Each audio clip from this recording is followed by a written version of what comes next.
Hello guys, good morning. Welcome sa aming vlog. Ayan guys, so pipintura na siya kasi mga tao dito guys sa probinsya dito, pagka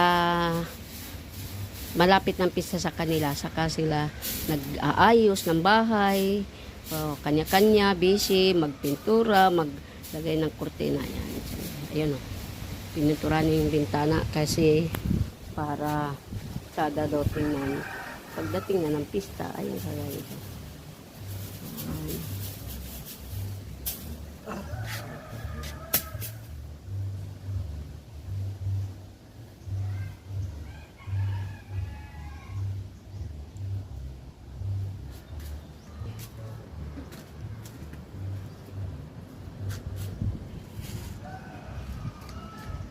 Ayan naman ang aking tanim na roses.